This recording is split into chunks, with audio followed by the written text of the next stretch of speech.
Ladies and gentlemen, welcome to the Dallas Burns Postmatch press conference with head Recording in coach Eric Quill. progress. If you have, we'll start here with Dan Crook with questions.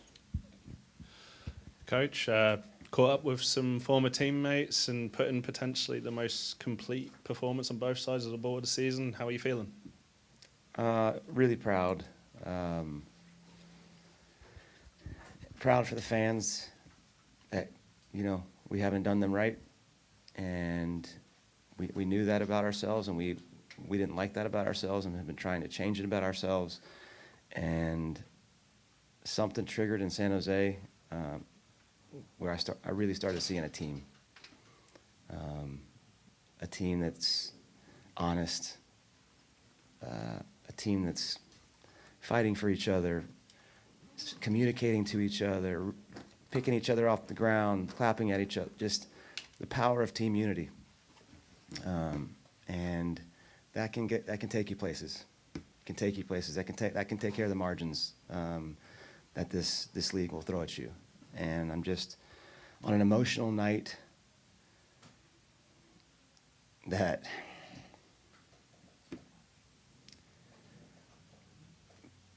there's no doubt there's people probably sitting in those stands that were heavily affected by what happened 2 weeks ago. And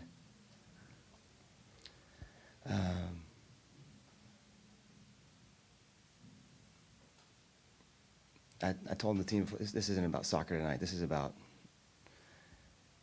giving 2.5 hours to people in need. And if you do that with honesty and your heart and soul, the win will take care of itself. And they did that. To your point, both sides of the ball, set pieces. That's not an easy team to defend. Guys running through the lines all night in 90 degrees. They're active, and we were honest. We tracked them everywhere. I'm pleased with the shutout. We didn't have one of those in a while. So we got to stay humble and hungry. We've got a lot of work to do. But I'm proud of this team and being a team that's bought in together, and they're in 13th place. And I've seen some teams in this lay it down and call it a day. This team's not doing that. This team is not doing that. So your storylines are coming here soon.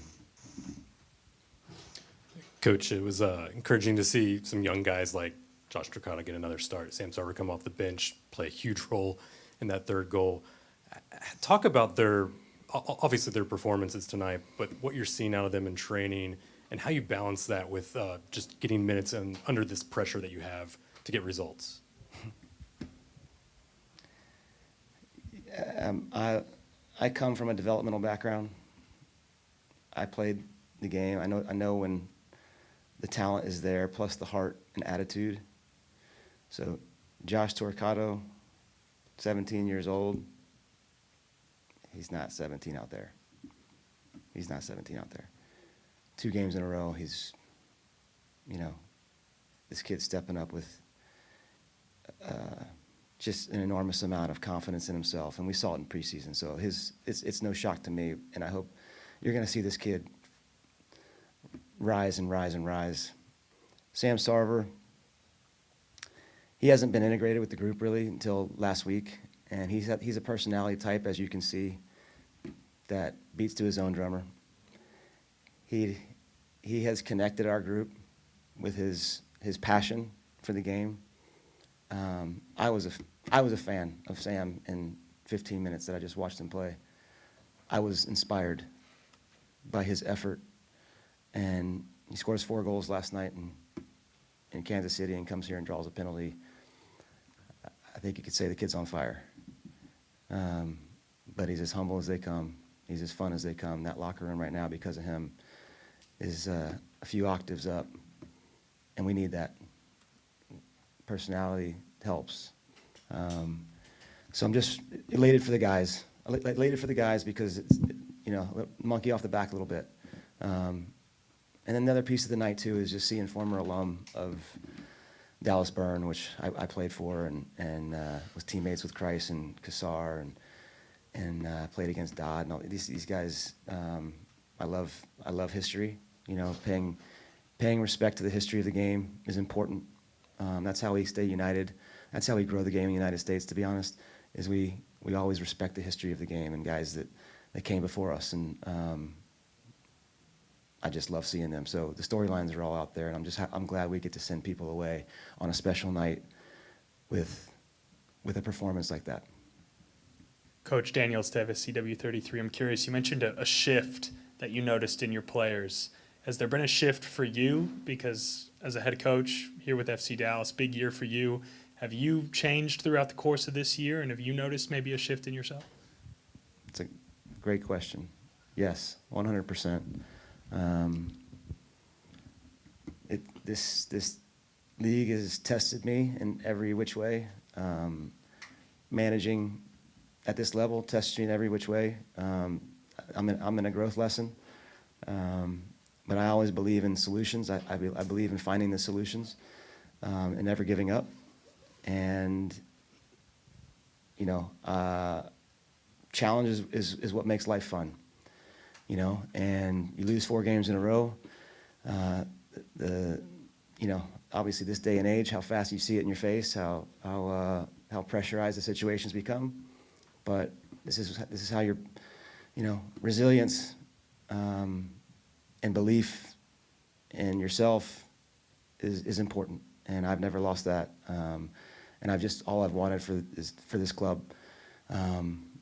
To help lead this in the right direction to where we honestly feel like we're proud of what we see game to game, and we're building something that's gonna bring a trophy.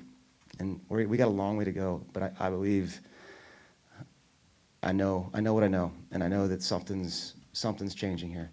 And we just got to, now it's about consistency to keep this kind of performance going. Hello, Coach. This is Ivan with STWF Sports. Congratulations on a win. Your side ended a home winless streak with a clean victory tonight. What tactical adjustments do you feel were key to breaking that run, especially on defense, and how do you maintain that shift?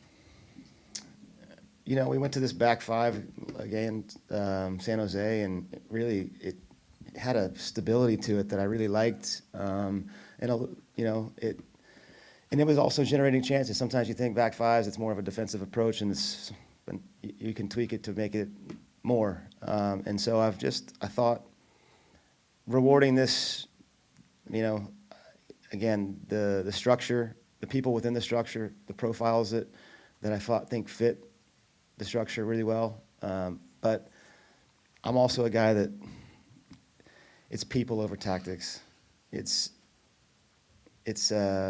desire, effort, anticipation, engagement, concentration, all these things that people have to produce, because you can throw as many X's and O's on a chalkboard as you want, but the people have to be right and be willing to do it together, all 11. It can't be 8, it can't be 9, it's got to be 11, engaged and bought in together in the entirety. That's how you get it done. So I rewarded a performance the other night, and I stuck with it, and it again, we grew in it again, game 2. So we'll see where it goes. But I'm more so going back to the people. I like where the people are going in the locker room. And we'll finish up with one question with on Zoom, Nathan Hill. Hey, Coach. Nathan Hill with Afterburn Soccer. You mentioned communication just a little bit ago as one of the areas the team has improved in these past 2 matches. Has communication, just with so many new faces on this roster, with young guys coming up and getting minutes, has that been one of the challenges? And have you noticed that the team has maybe put in some extra work just figuring out how to stay connected during the course of the match? Yeah, I challenged them after the LAFC game that I didn't see, and I haven't seen a team. I've seen spurts of a team, but a team that truly is playing for each other, caring for each other, fighting for each other, and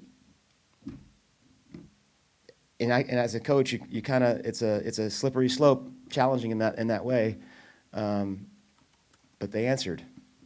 They answered on that night, and I could hear we have in L.A. and San Jose. We're having a lot of meals together, and the sound. You can always tell the health of a group by the sound you hear at a meal. In a 13th place team, usually you hear no sound. This group was loud and engaged and communicating to each other, like more so than I've ever seen. And that stuff matters. And on the field, it translates. And the connections are getting, I mean, the opportunities, you can see how many people are getting opportunities. When you give a lot of opportunities, that creates buy-in. Riding 12 guys or 13 guys can give you a win or two, but it doesn't give you a locker room full of warriors that are fighting as a family together. So I want to prove to these guys that when they fight like warriors on the training field, when they give everything of themselves and the performance matches the week of training, they get opportunity. They're there.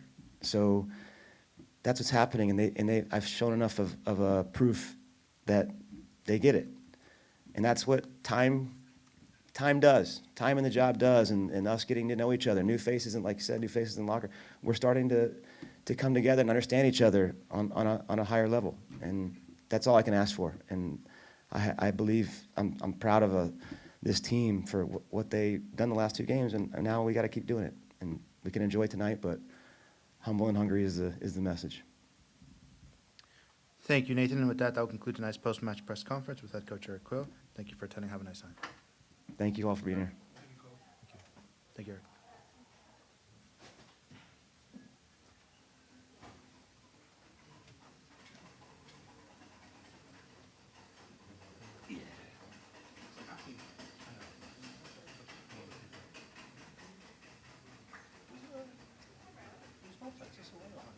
Sorry?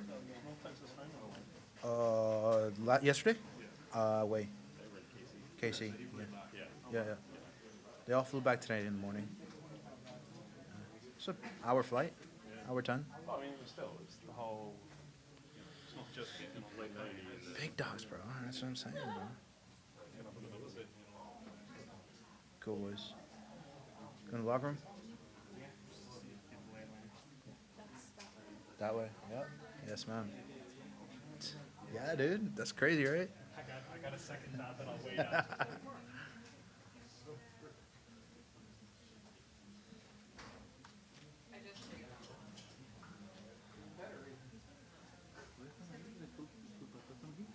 ¿Mande? Sí, si quiere, a ver quién está. Ahí está Raúl. A ver si está. Ah, para preguntarle los de Tigres.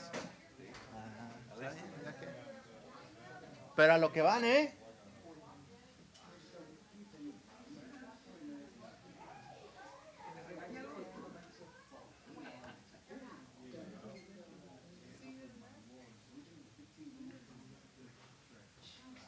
A lo que vas, Joelena, a lo que vas.